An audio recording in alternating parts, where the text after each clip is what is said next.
जब मैं 4 साल का था तो मुझे लगता था कि मेरा अब्बू दुनिया के सबसे बेहतरीन इंसान है। जब 6 साल का हुआ तो मुझे यकीन था कि अब्बू सब कुछ जानते हैं, उन्हें हर चीज़ का इल्म है। जब 10 साल का हुआ तो मुझे लगता था कि अब्बू अच्छे तो हैं पर ज़रा गुस्से के तेज हैं। जब 12 साल का हुआ तो सोचा शायद अब अब्बू पहले जैसे नहीं रहे। जब 14 साल का हुआ तो अब्बू मुझे अब बहुत पुराने ख्यालात के लगने लगे। जब 16 साल का हुआ तो सोचा अब्बू को आज के दौर का क्या पता, उन्हें कुछ भी इल्म नहीं। जब 18 साल का हुआ तो दिल में ख्याल आया अब्बू में अब बर्दाश्त बिल्कुल भी नहीं रही। और जब 20 साल का हुआ तो मुझे ये लगा कि अब्बू के साथ रहना मुश्किल तरीन काम है। और हैरत होती थी मुझे अम्मी पे कि अम्मी बेचारी कैसे निभाती रही।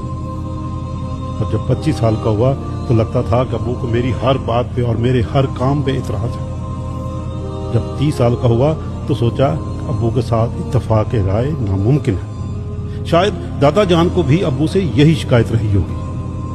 फिर जब 40 साल का हुआ तो महसूस हुआ कि अब्बू ने हमारी परवरिश बहुत असूलों से की थी और मैं भी अपने बच्चों को अब ऐसा ही बनाना चाहता हूँ। जब 45 साल का हुआ तो बड़ा ताज्जुब हुआ कि अब्बू ने हम सबको कैसे संभाला था।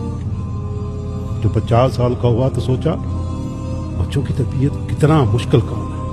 पता नहीं अब्बू ने हमें बड़ा करते हुए कितनी मुश्किलें की होंगी, गुजरे होंगे, कितनी रातें जाग कर गुजारी होंगी।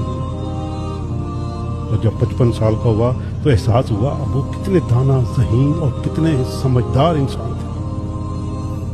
और जब 60 साल का हुआ तो दिल से निकला अब्बू वाकई सबसे अच्छे थे। दोस्तों 56 साल लग गए लेकिन जिंदगी ने घुमा के वहीं ला खड़ा किया।